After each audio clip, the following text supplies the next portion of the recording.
All right. Excuse me. Hello, everyone. Welcome to Charismatic Cheetah. My name is Michael Young. The purpose of this channel is to talk about the spiritual gifts, but we also talk about other things.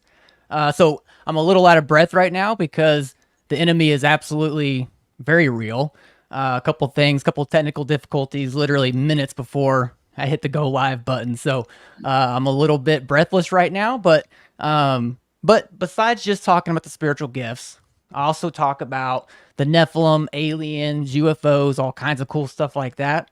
And today we have the one and only L.A. Marzulli to discuss aliens, UFOs, Nephilim, and everything that goes into that. So, L.A., do you want to introduce yourself and who you are and what you do? Yeah, I'm L.A. Marzulli. I'm the author of 14 books. Number 14, Rungs of Disclosure, will be coming out in October. We signed a deal with Charisma Media, and we're excited about that. That's number 14. There are 30 films that I have created, directed, co-produced, hosted. I've hosted all 30 of them. And my business partner, who passed away 4 years ago, Richard Shaw, and I did 11 films together. Then I went off in my own. My new business partner, Gil Zimmerman, and I have done 10 films, all on the UFO phenomenon. Here's just one. Bottom line is, folks, you got to do your homework. You know, we have 45 minutes to an hour here. We'll scratch the surface. 30 films. You can go to streaming.lamarzulli.net. You can download every film for $5 each. It's cheap, really cheap. And we do it so, you know, people can afford them. You don't have to watch them all at the same time, but you need to do a deep dive because we've done the homework. We've done the work for you. We've gone to these places. We've interviewed the people. We've created the films. So you don't have to worry about it. You pay $5 and you sit back, have some popcorn, and you learn from the film. So that's who I am. Awesome. Yeah, my pastor actually, Trinity Bounds, big shout out. I had him on last week to talk about eschatology, but he actually let me borrow a few of your films. I think 1, 2, and 3 of the Nephilim series, one of the earlier ones, it looks like, to prepare for this. Also, my friend of mine, I work with him, CJ, he let me borrow your Chaos, Days of Chaos book. So, Oh, yeah, okay. I've only heard you really on up until listening to the, or watching the movies. And, I kind of got started on the book. But, I've heard you through, podcasts and stuff like that. So, okay, well, how did you get into this topic? Like, there's a lot of things that we could get into as, in our ministry or life's work or whatever, that don't get us a bunch of ridicule, you know what I mean? But it seems like these topics can get you a lot of ridicule. People who can poke fun and ad hominem, all that. But how did you get into this particular topic? Well, I've been kicked out of several churches for what I do and what I believe. So we just basically have given up. I'm a church at large, even though I'm part of a church. I love the church. But the church is starting to wake up. And what's alarming is everything I've been talking about for the last 30 years is happening now, everything. So it's not because I'm some great prophet, but because the Lord has, raised me up into this particular position that I find myself in now. It's something I never would have signed up for. I'm a musician. I was a worship leader for 25 years. And the Lord began to change my ministry about 20 years ago. He started to move me out of the music, and here we are. So there's a saying my wife gave me that a man, it's really interesting. A man's most productive years are between 60 and 70. And that's when I created everything, almost everything that we have. I'll be 74 in December. His next creative decade is from 70 to 80. So I'm like right in the window of this whole thing. And the only reason why I'm here is because the Lord raised me up for it. I didn't volunteer for it. Yeah. But I was in the New Age. I had seen a UFO at 12 years old. I had studied the New Age philosophy. My third eye was open. I was completely immersed in the other side of the aisle and believed in the Space Brothers. When I became a Christian 44 years ago, I had a real trouble with the Old Testament. I would be reading, start in Genesis, and then I would read a couple of chapters. Didn't even get that far, really. And then in the New Testament, starting with the Gospel, Matthew, and then wading my way through the New Testament. The New Testament I had no trouble with. The Right. Old Testament was like, whoa, what's going on here? Because in the 6th chapter, all of a sudden, God's destroying everything with a flood. And you kind of go, what did these people do that was so egregious? And I didn't know about Genesis 3:15. I didn't know about the seed war, the breeding program, knew none of it. It would be another 10 years before I would find Dr. I.D.E. Thomas's book, The Omega Conspiracy. And that book changed my life. But when you're reading it, let me back up. If you were going to keep, if a person or a group of people wanted to control the narrative, to keep the narrative away from the truth, it's really simple. All you do is you go into the seminaries and you change the curriculum. It's exactly what's happening in our public school system. Everything is rewritten. So in our colleges, everything now has an agenda. If you send your kid to a college, they're indoctrinated in wokeism. They're indoctrinated. There's no doubt about it. So these same, and I realize I can't prove this, but if you were to keep something away, let's say, Michael, you wanted to go to seminary, right? You look, what, 25, 26? So 35. I'm flattered 30. though. Oh, you look good. So let's say you wanted to go to seminary. So you would go there and guaranteed they would not teach Genesis 3:15. They would keep you away from the book of Enoch. Those two, the Genesis 3:15 is the gateway to the rest of the biblical prophetic narrative. The book of Enoch just amplifies the seed war. And unless a person understands the seed war, I didn't understand it 44 years ago. Why is he destroying the world? Why is he destroying Sodom and Gomorrah? Who is this guy? I had nothing in my grid system to prepare me for what I was reading. Now, and again, if you were going to keep people ignorant, you don't let them read the book of Enoch, you yell and scream and jump up and down, can't read that book whenever you do, blah, blah, blah, blah, blah. And you never talk about Genesis 3:15. Genesis 3:15, you've got the Garden of Eden, you've got Adam and Eve over here, you've got the dragon over here, and in the middle, you've got the pre-incarnate Christ. Jesus says to the dragon, your seed, your offspring, will be at war, at enmity with the seed of the woman. The one coming from the woman will crush your head, you will bruise his heel. That's the gateway to the Bible. If we don't understand that, we don't understand anything that transpires, because the entire biblical narrative is hinged around Jesus, the seed of the woman. Amen. Genesis 3:15. If we get that, everything just goes like this. It just you piles on and it creates a story. You don't get Genesis 3:15, and no one taught me this. It'd be 10 years of being a Christian, being a worship leader, going like, what's going on? No one had an answer. Nobody. The pastor I was under, he had no idea. No idea. And the Lord showed me something about 6-8 months ago, maybe longer than that. When Adam and Eve sided with the dragon, their DNA was changed. Now that's conjecture, but something changes radically in them.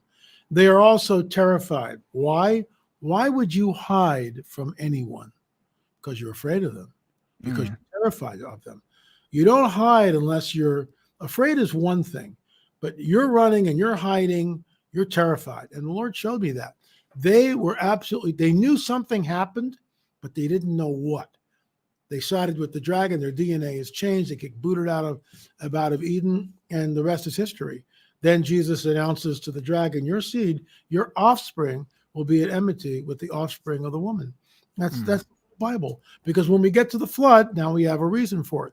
The sons of God, the fallen angels, see the daughters of men. They create the Nephilim. That's the reason for the flood. Sodom and Gomorrah, total Nephilim stronghold. Complete Nephilim stronghold. The Lord does not destroy people just for the heck of it. There's always a reason. When you take the mark of the beast, you wind up in the lake of fire. Why? Changes your DNA. That's conjecture. But if you take that mark, you've sided with the dragon. Your DNA will change just like the days of Adam and Eve. It goes all the way back to the garden. And you wind up in the lake of fire. Why? Because you're not human anymore. You're not human anymore. So, I mean, that's a little bit about, my life's work, what I've been doing, and 30 films, 14 books. I'm actually working on number 15. Number 14 is not out yet, but you got to, hand on the plow. I don't know how much time I have here. Again, I'm 74. I'm in pretty good shape. I work out 2 or 3 times a week. I watch what I eat. And, I like to ski. I like to play golf. But, my hand's on the plow. And I just hope we have I honestly think he's coming back soon, because you can't. So. Well, you can't fix this anymore, Michael. You can't. Mm. There's a clip. If I could share my screen, I could show it to you. There's a clip that I've been showing at conferences, and that clip is a woman. She's probably 35 years old. I'm just guessing, and real pretty gal, very attractive. And it doesn't matter what she's talking about. She could be talking about nuclear fission, or she could be talking about eggplant parmesan and a recipe. Doesn't matter. And she's talking, and you look at this. I don't say a word.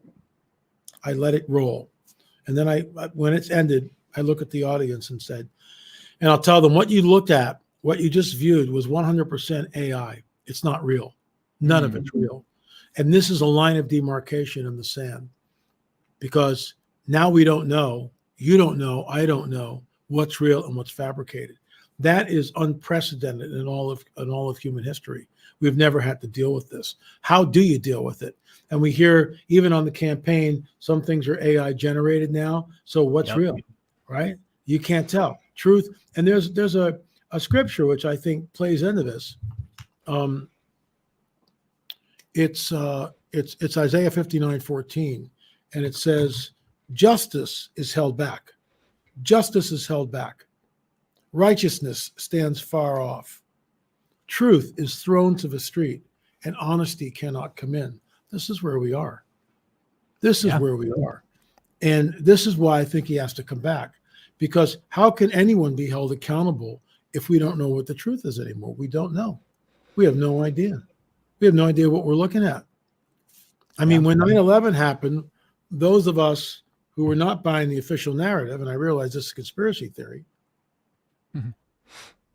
but is it a conspiracy when over 1,500 architects and engineers petitioned the government to open up an investigation on the events of 9/11? Because they've all stated on the record that buildings do not collapse at free fall speed. Can't happen. It's impossible. And then you get Building 7, which no one knows about. Not hit by a plane. The roof goes like this, and it collapses at free fall speed. Impossible. It was demolished. Absolutely impossible. And everything turns to dust. We were looking at a weapon that we don't know about. Scalar technology, in my opinion. So you got 1,500 people, engineers and architects. It's far greater than that. So it's not L.A. Marzulli, some kind of tinfoil hat conspiracy. These are architects and engineers that are looking at this going, we have a serious problem here. No one does anything about it.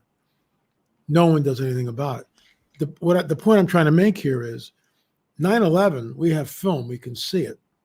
Now we don't know. We don't know what we're looking at.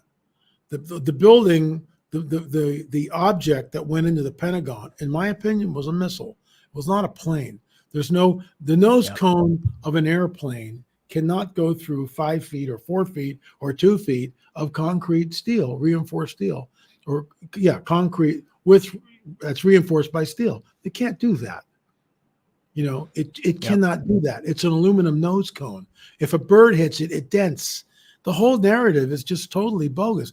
And yet, if you say anything, you're a conspiracy theorist. No, I'm just a guy with half a brain looking at this thing going, something's wrong here. And not only myself, but you've got lots of other people that are saying the same thing. Yeah, exactly. Actually, it's funny that you're even bringing up 9/11. I was just thinking about that, I guess this morning. Or last night, I just walked into the bedroom after taking a shower, and I was just like, yeah, it was definitely an inside job out of nowhere. My wife's just like, okay, cool, whatever.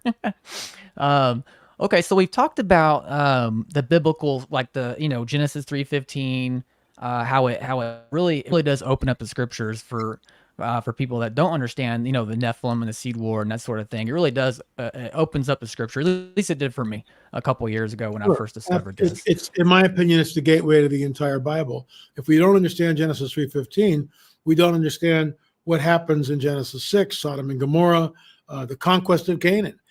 People like Richard Dawkins, with all due respect to him, he'll use that. I've heard him say it, talking about Jericho and the Battle of Jericho. How can you possibly love a God like this who favors one tribe over another? And he's right. I totally agree with him. If I didn't know about the Nephilim and about the seed war, I would say the same thing. Richard, you're right on. But now that I know, because when I got there 44 years ago, I almost threw the Bible against the wall. Because I said, the God of the Old Testament is some maniacal, capricious, homicidal, maniacal, bloodthirsty God. He's not that at all.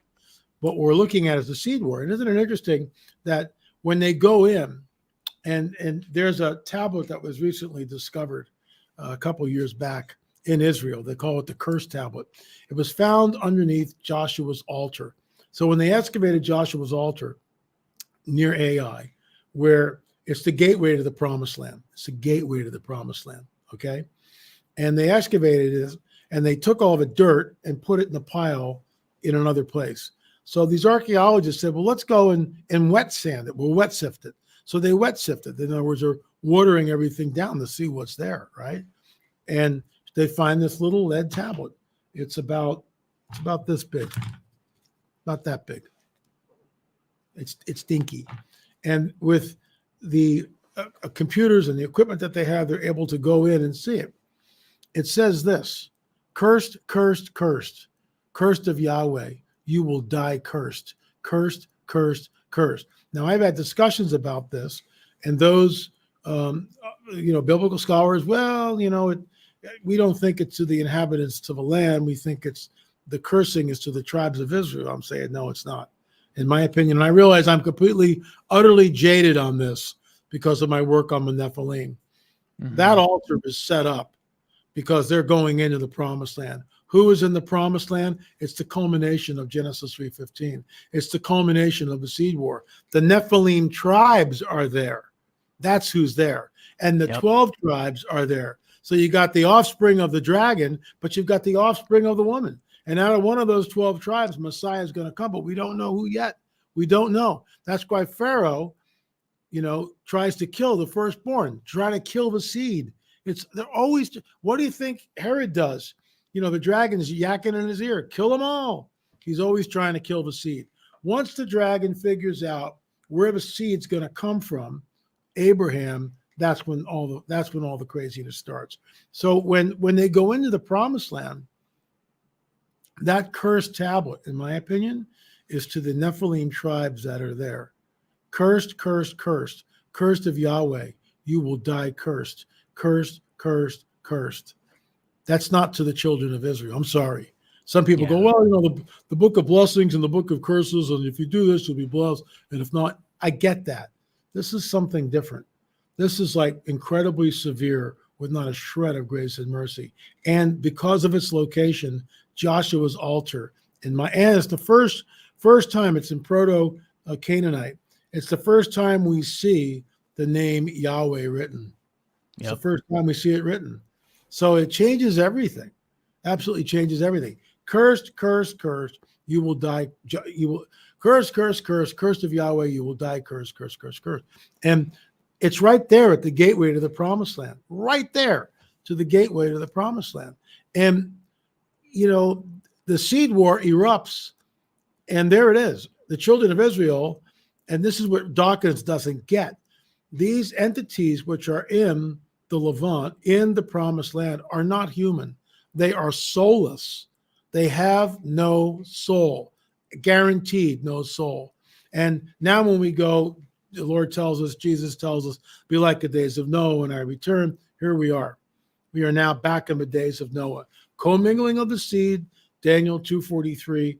Their seed will mingle with the seed of men, but they will not cleave.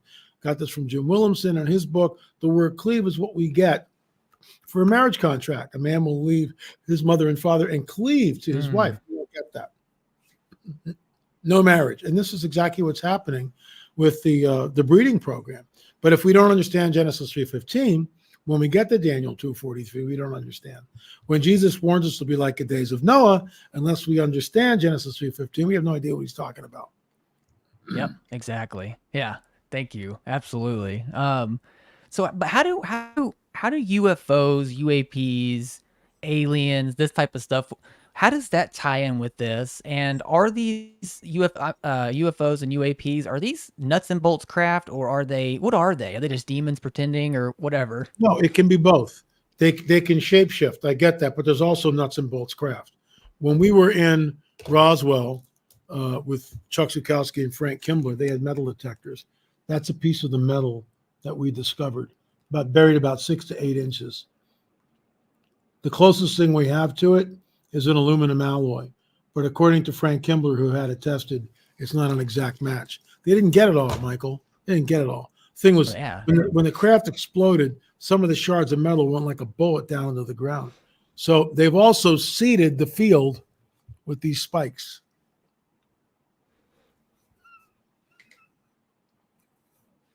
So if you got a metal detector and this is pounded down into the ground, right? Smart. Yeah, wonder why they did that. Brilliant. Yeah. If there's nothing to see, then why you got a bunch of guys going out there with foot-long spikes, pounding them into the ground to offshoot or offset the metal detector so you can't find anything. So, look, it's nuts and bolts craft. That's why when Congress is having all these hearings, they're saying we have retrieved crash. Roswell, they retrieved the crash. How do I know? We got Deathbed Confessions. It's in our films. You see, I'm on this show for what? 45 minutes to an hour. Guys, you got to do your homework. You really do.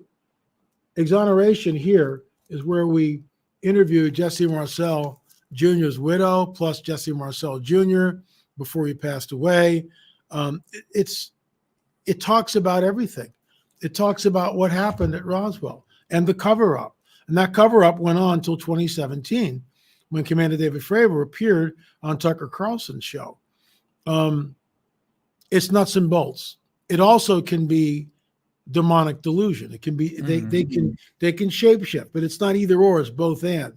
And that's where, with all due respect to some researchers, they get it wrong. That's why the next book I'm writing deals with some of this from a biblical perspective. I'll just give you one example.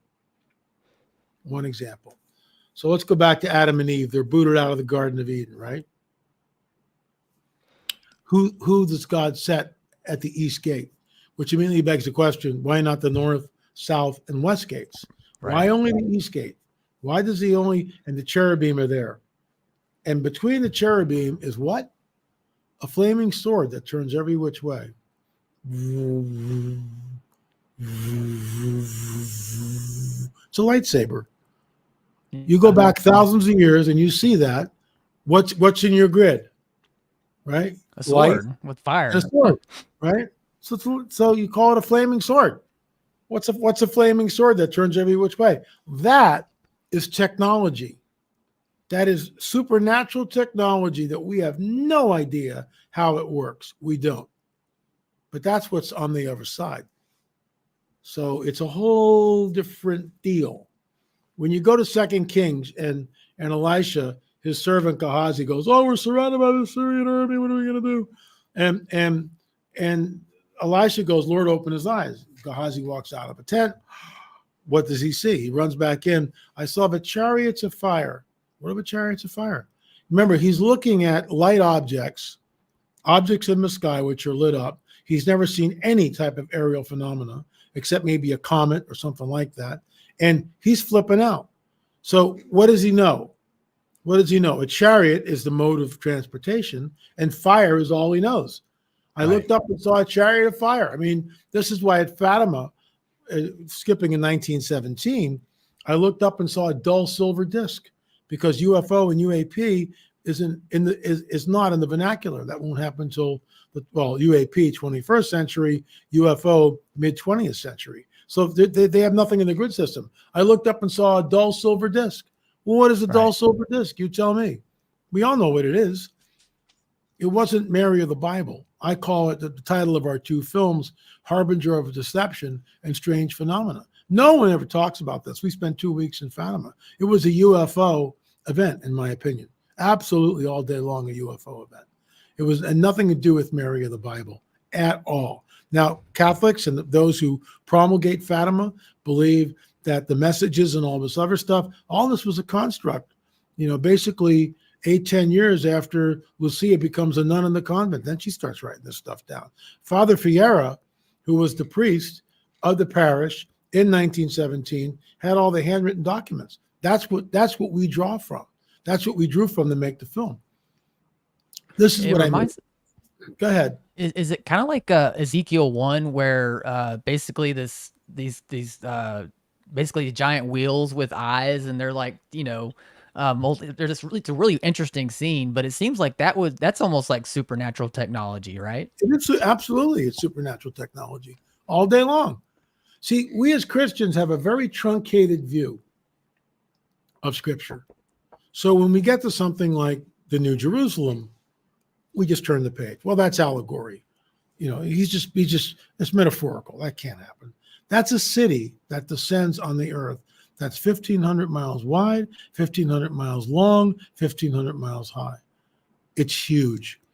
And just think the engineering that goes into that.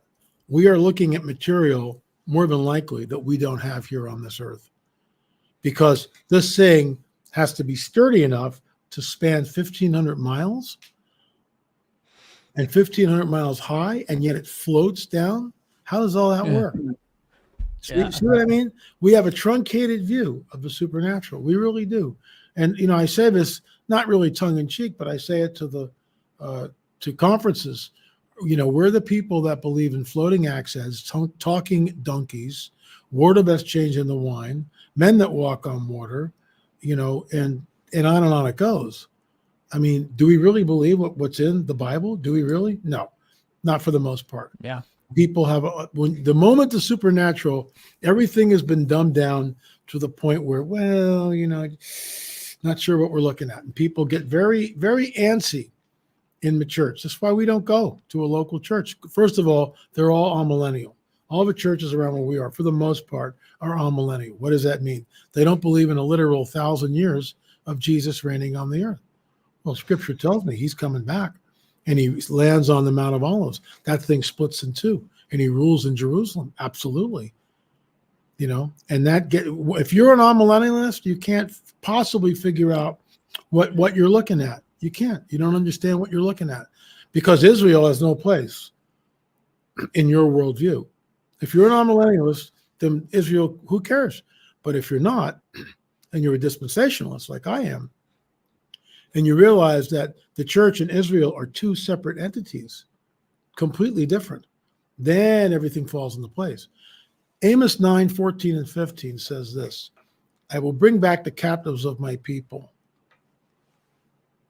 Israel. I will bring back the captives of my people, Israel.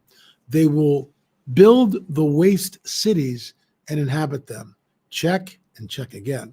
They will plant vineyards to drink the wine from them. Check.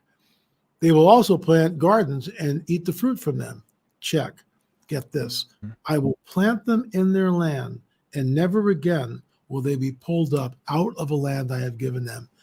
You talk about UFOs, everything starts in 1945 with Hiroshima and Nagasaki. The two atom bombs bring us into the end times. 1948, on the ashes of the Holocaust, Israel becomes a nation. The UFO phenomenon kicks into high gear. We get UFO sightings all over the place. We get abductions that begin to happen, cattle mutilations, even though they go back. But now we get this rise of crop circles, cattle mutilations, the whole UFO phenomenon that we know. And by the way, we have 10 films on this whole thing. And it all starts, the linchpin is a nuclear event followed by the nation of Israel, which fulfills Amos 9:14, 15. I never actually thought about that part about the atom bombs being dropped and Israel, and of course we got the the Holocaust was essentially basically a sacrifice, a blood sacrifice to Satan, right? I mean, am I wrong? I never thought about that connection. It's a blood sacrifice, but it's also that the dark side knows, once again, prophecy. It knows that God's going to bring the children of Israel back at some point. And he knows that it's starting to happen. The Balfour Declaration is 1917. So now he knows that something's up. And at the end of World War One, most people don't know this, especially the woke generation. From the river to the sea, Palestine must be free. Clueless. That's the genocide of the entire nation of Israel. Yeah. That's what that is. And what they don't understand is at the end of World War One, the Turks, the Ottoman Empire, sided with Germany. Germany lost the war. The Brits and the French came in and carved up the Middle East, which was once the Ottoman Empire. All the countries that we see now weren't there in 1917. They didn't exist. Iraq, Syria, Lebanon, Israel, Jordan. They didn't exist. They didn't exist. They weren't there. They did not exist. They were all created. Just poof, we're going to create a country. And the Hashemite kings ruled in Syria, in Iraq, and Jordan. The last of the Hashemites now is in Jordan. That's a 3-hour discussion. So Israel is back, never again to be pulled up out of her land. What we are looking at, you see, if you're an amillennialist, then you don't even follow this stuff. What we're looking at is possibly the formation of Ezekiel 38 and 39.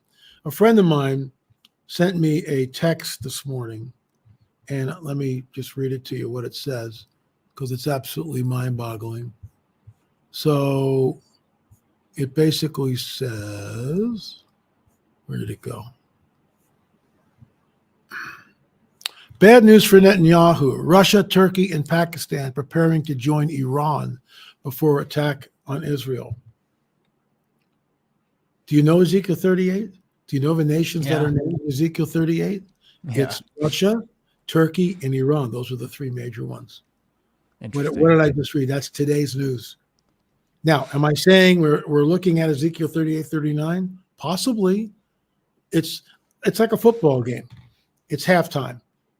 The teams are equally matched. It's 21-21. How can you call it? You can't. And that's I'm just saying that I follow this like a hawk looking down at a rabbit. I'm all over this thing every single day. And what I see happening could very, very well lead into the Ezekiel 38, 39 conflict. And that triggers Isaiah 17, the complete destruction of Damascus. That's what we're looking at. And possible the triggering of a nuclear device somewhere. The question is the church here? Yeah, and that's going back to the church having a truncated view of the supernatural. That was me. I didn't realize it, and that's why this whole topic, Nephilim and aliens and all this stuff, even though it sounds all fringe and people get kind of weirded out by it, but when I really studied it, and thanks to people like you and Haunted Cosmos and Blurry Creatures, all those all that kind of fringe stuff, thanks to that, I was able to finally kind of draw, because I had this idea that spiritual stuff, angels, whatever, the spiritual realm was like ethereal, it was just kind of like a ghost, and then we were physical, and that if something couldn't be physical and spiritual at the same time. But when you really doesn't make sense, because you look at Jesus was fully God and fully man. Right. But also angels, we see all throughout the Old Testament and the New Testament, they were very much interacting physically. Yep. And so it's important for us, and that's what's helped me so much over this last couple of years. It was like it all finally made sense, and when all these dots were connected for me that hadn't been connected before. And now I'm like, oh, it actually makes all this makes sense. Everything happening on the earth today makes sense, and I'm definitely all millennial. That's my eschatological position. But I think it's important that we don't hold whatever, I don't hold it so tightly that I still pay attention to Israel. Because what if I'm wrong? Then I want to make sure that I'm paying attention. I want to be awake. So it's important for the church to wake up and understand that view that I originally had, that I just talked about, is really a Christo-Platonic view. It's basically semi-Gnostic. It's spiritual world good, ethereal, ghostly, anything physical bad, and that's earthly, and we need to leave the physical to go to the heavenly. But no, we see in Revelation 20 and 21, or 21, 20, the last two chapters of Revelation, that the New Jerusalem comes out of heaven onto earth. And, Yeah. The bride that is the church, it meets God. Like God comes to earth, and it's like heaven and earth kind of coming together. So, when these dots were connected for me, it really helped me out a lot with a lot of different things. Well, what your listeners need to understand, and we've created 30 films. There's 14 books, and we've scratched the surface. So, streaming.lamarzulli.net, streaming.lamarzulli.net. We've got all 10 of the UFO films, the last 1, 9, and 10, What is the Truth, where we get into what I believe is going to happen. And, there's 14 books. Number 14 comes out, and that is the rungs of disclosure, where we talk about this incremental pushing up to full disclosure. And what your viewers have to understand is that the New Age people are waiting for the Space Brothers. The Neo-Darwinists are waiting for the Space Brothers. Yep. They don't believe in the God of the Bible. Ancient Aliens, with all due respect, it's a great show. It was on the first 2 seasons, but they're promulgating the ancient astronaut theory that we were seeded here by an advanced race of extraterrestrials. When Ben Stein, in his classic film, if you haven't seen that, folks, you need to watch it. Ben Stein's film, Expelled No Intelligence Allowed, he sits down with one of the premier evolutionists of the 21st century, Richard Dawkins. Well, where did life come from? And Dawkins basically says, well, I suppose it could have happened this way. And then he starts talking about we were seeded here by an advanced race of extraterrestrials. This is panspermia. Yep. This is promulgated every single Friday night on Ancient Aliens, to the point where it's now an accepted truth that most people your age and younger, let's say the person who's 25, they've grown up with Ancient Aliens. Yep. For the last 10 years, they've grown up with it. For the last 15 years, they've grown up with it. You may have grown up with it. At 35, I mean, you're 20 years old and you're watching Ancient Aliens and you're being indoctrinated into the ancient astronaut theory. This is why we created the whole On the Trail of a Nephilim series. There are 8 films, including our DNA of these guys, the elongated skulls. Fascinating, by the way. Yeah, I mean, we only have just a few minutes left. I mean, this is what, as a researcher, as an author and filmmaker, what frustrates me is that most people don't want to do their homework. They want to have everything spoon-fed. Yep. And I'm challenging your listeners. You guys got to do your homework. For $5, you can watch any of our films. That's less than a cup of coffee at Starbucks. So there's no excuse anymore. What are your priorities? And I've been doing this for like over 30 years, really. It goes back to when I'm a kid at Boy Scout camp at 12 years old, and I see my first UFO. So I've been immersed in this, and the Lord has, raised me up into what we're doing. We're working on a film right now, actually several films, and the one is on the Shroud of Turin and the Holy Fire, and that'll come out probably in September sometime. I actually started in post-production today. So that's the Shroud of Turin. Yes. That's the Shroud of Turin. There he is. And it's not a Catholic relic, and it's not a painting. It's not done by the hand of the man. So, we're tying that into another phenomena. But I mean, that's it. I mean, we can talk for another few minutes if you want, but if you really want to do a deep dive, folks, if you want to educate yourself and learn, you got to do your homework. You just got to do your homework. You're not going to get it here on a podcast. We've been bouncing all over the place. 30 films and 14 books. So I'll give you the last word, Michael. Give me one more question. No, I think it's the church needs. I mean, because here's the thing: we can't bury our head in the sand any longer, and that's why I'm really grateful. My pastor is actually the one that got me into this topic. He's the first time I ever heard anything about the Nephilim being hybrid beings and all that. And at first, my pastor is a very smart man, very smart, careful, student of the Bible.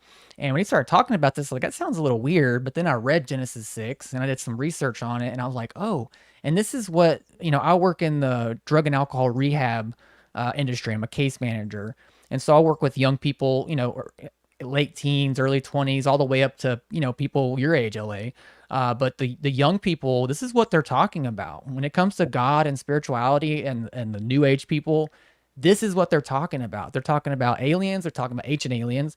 They're talking about Nephilim. They're talking about all this stuff. And the church has to stop ignoring it and burying our head in the sand. We have to get educated on this so that we can approach it from a biblical perspective. And that's why I wanted to have you on, because I think that's vital. And I think it's vital for all of us to understand that.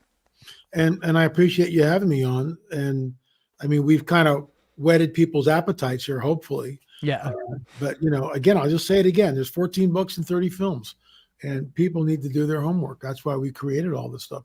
There's a corpus of work there that you just can't get from a 45-minute, 50-minute, interview. You're just not going to get it. Or a 30-second soundbite, like the mainstream media gives us these 30-second sound bites. Like somehow I'm going to know exactly what's going on with all this nonsense. No, you're not. You're never going to know. And it's deliberate. It's deliberate. And they don't tell people what's really going on on the planet. They keep everybody dumbed down. But Michael, thanks for having me on. I got to get going, but thank you, LA. Do it again. Thank you so much for coming on. God bless you, sir. Take care. All right.